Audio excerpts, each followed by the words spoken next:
Hi everybody, here we are with the Buster Charlie book, and this first page I had left to do maybe like a title page or something, but since it's like a flip thing now and I didn't leave this blank, I don't think I'm going to do that. If I want to do that, I can still do it here. So we're just going to do a Buster collage here instead. Okay, there's Buster from the late 20s, I would say. It's a little soft, but it's okay. For this purpose, it's okay. It's off the internet. So the reason I'm doing this too, and I don't know what I'm going to do with this, we're going to look through magazines. The last collage I did had Buster Keaton on it. A viewer had said she would like to know, how did I get interested in Buster? What's the story? So as uninteresting as it is, I'll try to relay that, although I don't know if I can talk and do this at the same time. That's a little iffy.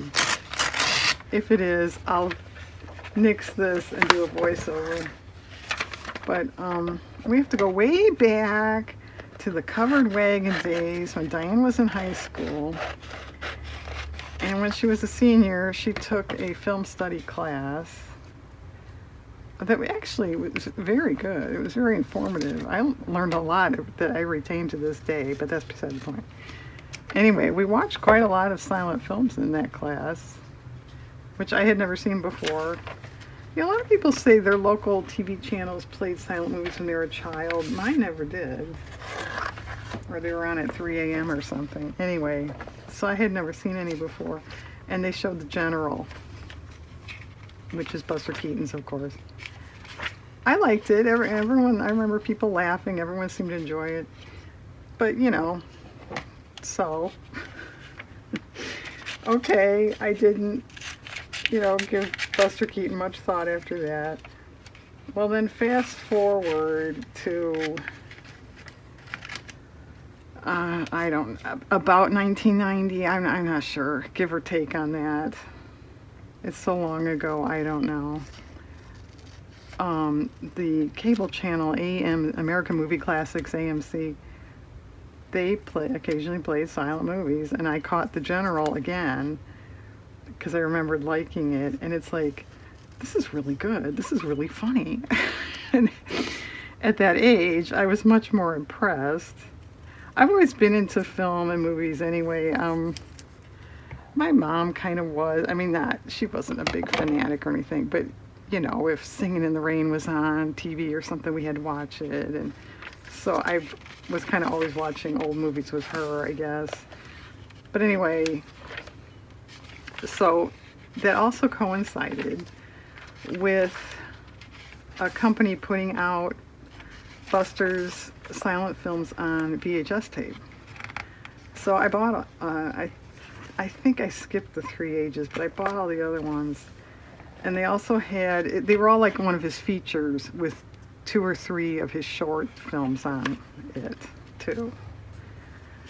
So it was this, wow, these are really good. He's really funny, kind of thing.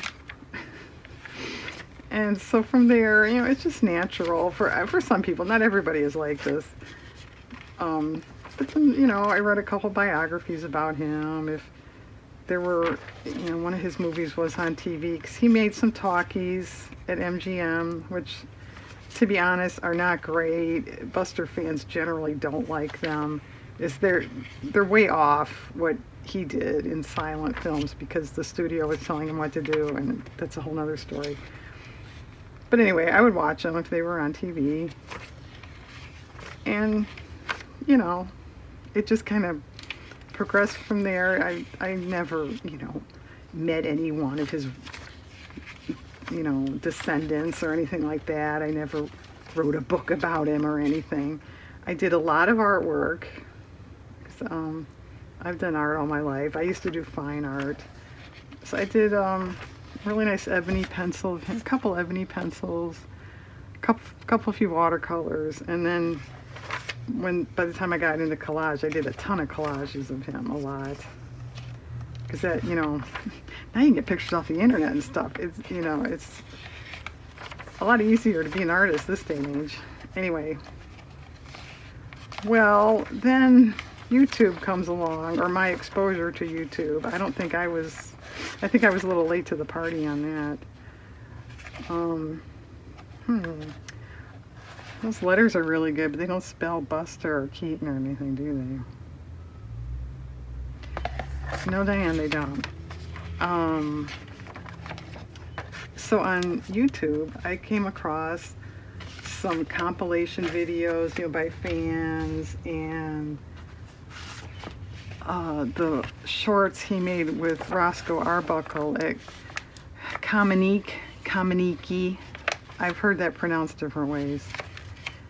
And those were, because he was, his very first film with Roscoe, he was like 21.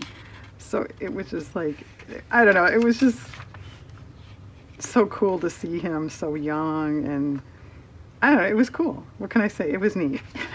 I just, I look back again, was kind of in awe, and I think the more you learn about Buster's film career, it was sort of like he never really, you know, made a dud. Anyway, that's a whole nother thing too. So that's just kind of the uninteresting story. It's just a progression. He just clicks with me. You know, a lot of people can say that they really like this actor or singer or whatever. That's just, Buster just clicked for me, and I am the moderator on a Buster Keaton Facebook group, if that impresses anybody. It's actually a very dull job.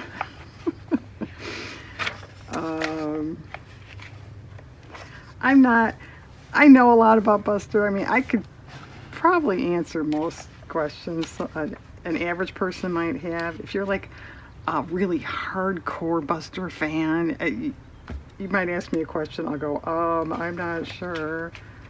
I know on this Facebook group, there's a few people. See, I'm trying to do this. There's a few people that blow my mind with their knowledge of him. I will say, I mean, I may have, you know, you never know, found my way to it anyway, but it's because of Buster I got into silent movies. Because of him, you know, then you start watching films of Roscoe Arbuckle, and then you go, oh, Mabel Normand, she's good, and you start watching her. Then, you know, one thing leads to another. Now you're watching Mary Pickford. Oh, she was married to Douglas Fairbanks, let's watch him. You know, and so it's all because of him. Okay, does that answer any questions? It is not too interesting. I will say I have been a Buster fan for a long time now because of that. It's been so long since I've been in high school, it's really scary when you stop and think about it. I do have some Buster items, and I've got a couple books.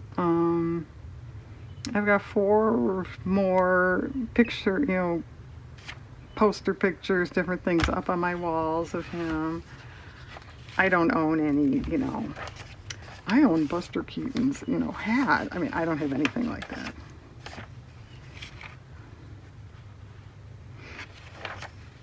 Okay.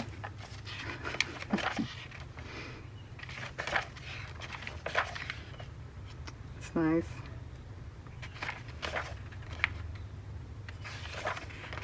All right, so back to this.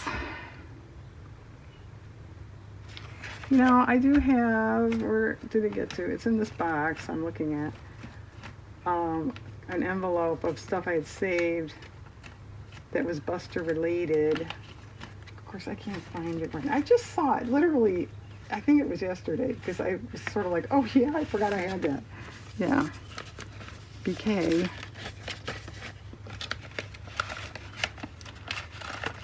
Now that's for Steamboat Bill Jr. We're not doing that.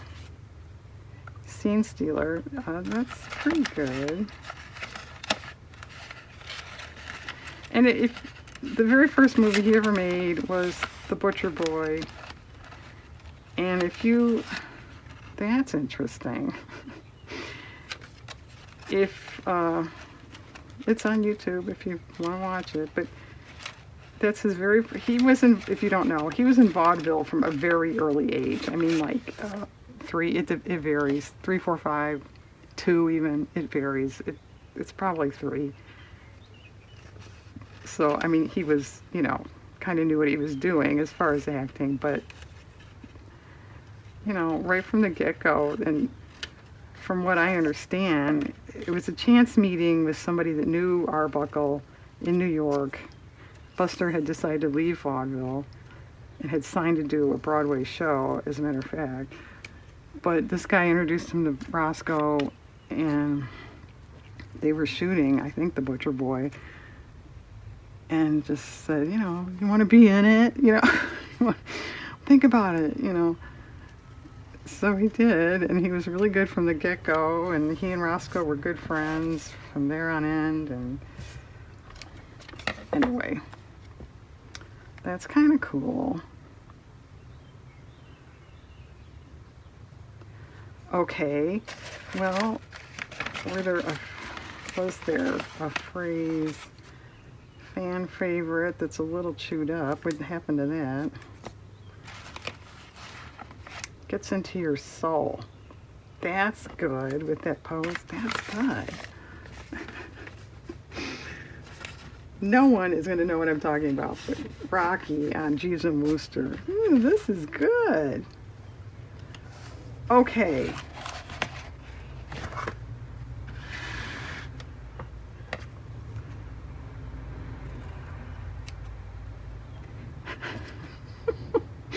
Can you see that? I could not do that for $1 million.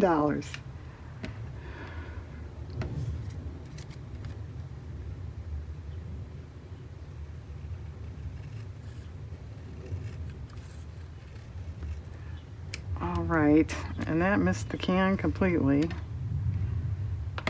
It's crooked. And by all accounts, in case anyone was wondering, Buster was a good guy. I mean, he had his problems, but I've never really heard any, you know, talk about him being a jerk in any way. So that's nice. And best of all, he wasn't a jerk. Well, I think that's pretty cool, just like that. Needs a little something. And anyway, with all this babbling, I have to run off for a little bit anyway here. I think I'll go ahead and glue it, and then, I don't know, we'll have to discuss a little paint, a little extra couple doodad things. Okay, go digest all this information and come right back. Okay, what you see is glued down. I went ahead and glued everything, and then I drew off these branches right here. Okay. You can be done with that. I think that's actually pretty nice, but I think I'm going to do a little spattering. So black obviously comes to mind. Let's just start with that. Don't want it here. Oh yeah. This one I always have to shake it up first.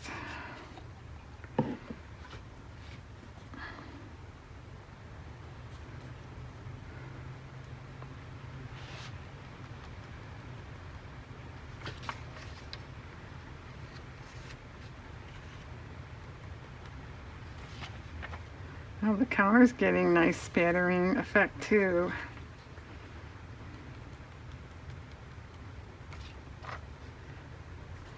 Okay, what about a little bit of gold because of this? And this is sepia, that's sepia, that's very pale.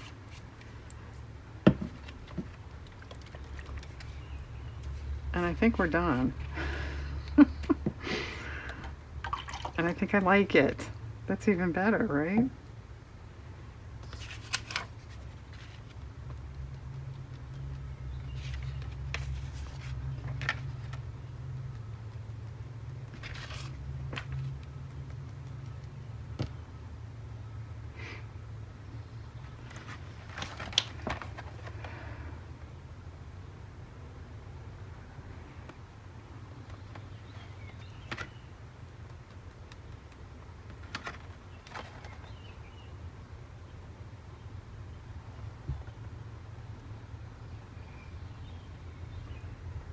Okay, I think I'm calling it done. And I think it's good because, as I said before, in other projects, I think I tended to overdo it. If you see this one, I don't know. I mean, it's a matter of taste, I guess. Yeah, this one. Okay. Yeah, actually, I really like that. All right, so there's the story of how Diane became a Buster Keaton fan. Here's the collage for this day. And it does fill up the Buster side. I haven't done anything with Charlie for a while. He's going to start feeling neglected. Okay, thanks for watching, everybody. I hope you have a nice day.